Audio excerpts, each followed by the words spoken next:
Live cities की night bulletin दिन भर बिहार में आपका स्वागत है। मैं गरिमा भारती। सबसे पहले आज की सुर्खियों पर एक नजर। बिहार में भ्रष्ट अफसरों के खिलाफ शिकंजा जारी। समस्तीपुर के सब रजिस्ट्रार के 3 ठिकानों पर एक साथ की गई छापेमारी।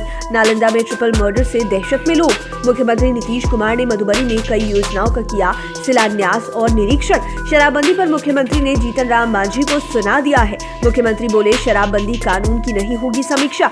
पंचायत चुनाव की आचार संहिता खत्म, अब एमएलसी चुनाव की बढ़ी सुगबुगाहट। नियुक्ति में गड़बड़ी को लेकर फिर 98 अमीन किए गए बर्खास्त।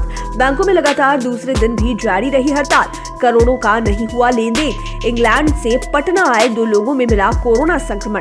और कोविड मामले को लेकर पटना हाईकोर्ट गंभीर, कहा नए सिरे से हलफनामा दायर करे बिहार सरकार। अब खबरें विस्तार से। बिहार में भ्रष्ट अधिकारियों के खिलाफ सरकार की ओर से शिकंजा कसना जारी है। रोज रोज किसी न किसी अधिकारी के यहां आय से अधिक संपत्ति को लेकर छापेमारी की जा रही है। ताजा मामले में आज समस्तीपुर के सब रजिस्ट्रार मनी रंजन के 3 ठिकानों पर स्पेशल विजिलेंस यूनिट ने एक साथ छापेमारी की है। निगरानी को सब रजिस्ट्रार के खिलाफ भ्रष्टाचार में लिप्त होने के ठोस सबूत हाथ लगे हैं। इसके बाद निगरानी की टीम ने पटना में लगभग 1 करोड़ 62 लाख आय से अधिक संपत्ति अर्जित करने की प्राथमिकी दर्ज कराई। इसके 24 घंटे के अंदर पटना, मुजफ्फरपुर और समस्तीपुर स्थित 3 ठिकानों पर एक साथ छापेमारी की गई। मनी रंजन के ठिकानों से निगरानी को कई अहम दस्तावेज मिले हैं।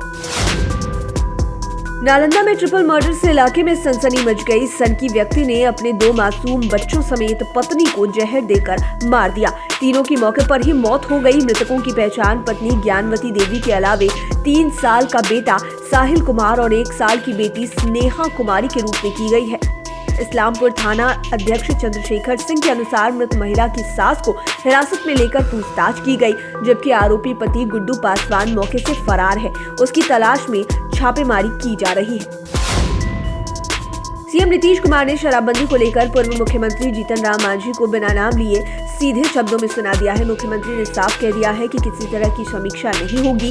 दरअसल 2 दिन पहले जीतन राम मांझी ने बगहा में सभा में कहा था कि शराबबंदी कानून की समीक्षा हो। रात 10 बजे के बाद नेता से लेकर अफसर तक इसे पीते हैं। इसी पर आज मधुबनी में एक कार्यक्रम में मुख्यमंत्री नीतीश कुमार ने पत्रकारों से ही सवाल दागते हुए पूछा कि कैसी समीक्षा। फिर उन्होंने खुद ही जवाब दिया कि शराबबंदी पर किसी तरह की समीक्षा नहीं होगी। उन्होंने 2 टूक कहा कि बिहार में हर हाल में शराबबंदी लागू रहेगी और इसकी समीक्षा भी नहीं की जाएगी। सीएम नीतीश कुमार ने आज मधुबनी के जयनगर में कई विकास योजनाओं का शिलान्यास किया। उन्होंने कुछ योजनाओं का निरीक्षण भी किया। उन्होंने जयनगर में 405 करोड़ 66 लाख की लागत से कमला नदी पर बनने वाले बराज निर्माण कार्य का शिलान्यास किया। कमला बलान के बाएं और दाएं तटबंधों से संबंधित कार्यों के फेज 1 का भी शुभारंभ किया। इस पर 335.12 करोड़ रुपए की लागत आएगी। आपको बता दें कि सीएम नीतीश कुमार कल कुशेश्वर स्थान पहुंचे थे, जहां जनसंवाद के आयोजन के बाद मुख्यमंत्री मधुबनी में ही रात्रि विश्राम कर रहे थे।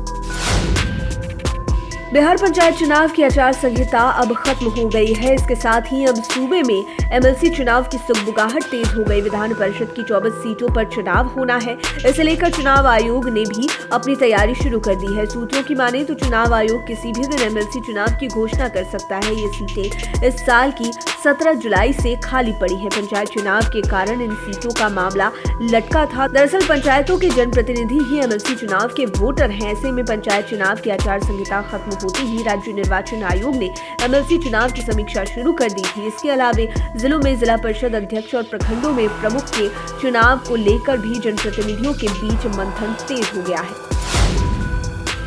शराबबंदी पर बयान देने के बाद अब हम पार्टी के मुखिया और पूर्व मुख्यमंत्री जीतन राम मांझी अपने ही सहयोगी दल बीजेपी पर भड़के। उन्होंने आरक्षण खत्म करने का आरोप लगाया। वाल्मीकि नगर में पार्टी की राष्ट्रीय परिषद की बैठक में जीतन राम मांझी ने कहा कि सरकारी उपक्रमों में लगातार निजीकरण किया जा रहा है। इसमें किसी भी वर्ग को कोई आरक्षण नहीं दिया जा रहा। निजीकरण के नाम पर धीरे धीरे आरक्षण को समाप्त करने की साजिश रची जा रही है। उन्होंने यह भी कहा कि राष्ट्रीय स्तर पर आयोग का गठन किया जाए जो मिल रहे आरक्षण की समीक्षा करे। जनसंख्या के आधार पर आरक्षण दिया जाएगा। बिहार में अमीनों की नियुक्ति में भारी गड़बड़ी सामने आ रही है। विभागीय जांच में अब तक लगभग 300 अमीनों पर गाज गिर चुकी है। नए मामले में फर्जी दस्तावेजों पर अमीन बने 96 लोगों को नौकरी से बर्खास्त कर दिया गया है। बर्खास्त होने वाले अमीनों में 5 महिलाएं भी शामिल हैं। आपको बता दें कि 192 अमीन पहले ही बर्खास्त किए जा चुके हैं। विभाग के अनुसार बर्खास्त किए गए अमीनों पर प्राथमिकी दर्ज कराई जाएगी, उनसे वेतन भी वापस लिए जाएंगे। विभागीय सूत्रों की माने तो अब तक 80 अमीन अपने मन से नौकरी छोड़ चुके हैं। गौरतलब है कि राजस्व एवं भूमि सुधार विभाग में संविदा पर बिहार में पिछले वर्ष 3456 अमीनों की बहाली हुई थी। बिहार में 2 दिनों तक बैंक हड़ताल पर रहे। हड़ताल के दूसरे दिन भी 22 बैंकों के कर्मियों ने धरना और प्रदर्शन किया। हड़ताल की वजह से बिहार में बैंक के 6,500 से अधिक शाखाएं बंद रही। इससे 2 दिनों में लगभग 70,000 करोड़ रुपए का लेन देन बाधित हुआ।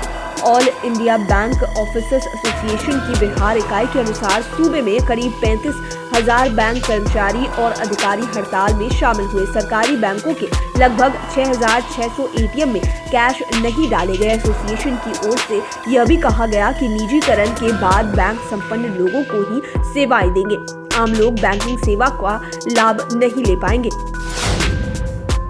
इंग्लैंड से पटना आए 2 लोग कोरोना संक्रमित पाए गए हैं। इससे जिले में सक्रिय मरीजों की संख्या बढ़कर 61 हो गई है। इंग्लैंड से आने वाले दोनों लोग पटना के कंकड़बाग इलाके में रहते हैं। ये लोग पीसी कॉलोनी में रहते हैं। कोरोना संक्रमितों में से एक 38 वर्षीय महिला और दूसरा 15 वर्षीय किशोर शामिल है। इस परिवार से 4 लोगों का सैंपल सिविल सर्जन कार्यालय ने लिया था। वहीं कोरोना से एक और व्यक्ति की मौत पटना में हो गई है। इससे दिसंबर में कोरोना से मृतकों की संख्या 3 हो गई है।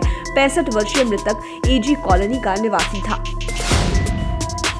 कोरोना के बढ़ते मामले को लेकर पटना हाईकोर्ट गंभीर है। इसे लेकर जनहित याचिकाओं पर आज कोर्ट में वर्चुअल सुनवाई हुई। शिवानी कौशिक और अन्य की जनहित याचिकाओं पर चीफ जस्टिस संजय करोल और जस्टिस एस कुमार के खंडपीठ ने सुनवाई करते हुए राज्य सरकार को नए सिरे से पूरे और सही तथ्यों की जांच परख का हलफनामा दायर करने को कहा है। इसके अलावा कोर्ट ने पटना के सिविल सर्जन से सरकारी अस्पतालों के स्टोर में दवाओं की उपलब्धता को लेकर जवाब तलब किया है। आपको बता दें कि कल गुरुवार को भी कोर्ट ने राज्य सरकार द्वारा दायर हलफनामे में विरोधाभासी तथ्यों को लेकर नाराजगी जताई थी। लाइव सिटीज की नाइट बुलेटिन में फिलहाल इतना ही। खबरों की दुनिया में बने रहने के लिए हमारे चैनल को सब्सक्राइब करें। ये वीडियो फेसबुक पर देख रहे हैं तो पेज को लाइक करें, साथ ही साथ हमें ट्विटर पर जरूर फॉलो करें। धन्यवाद।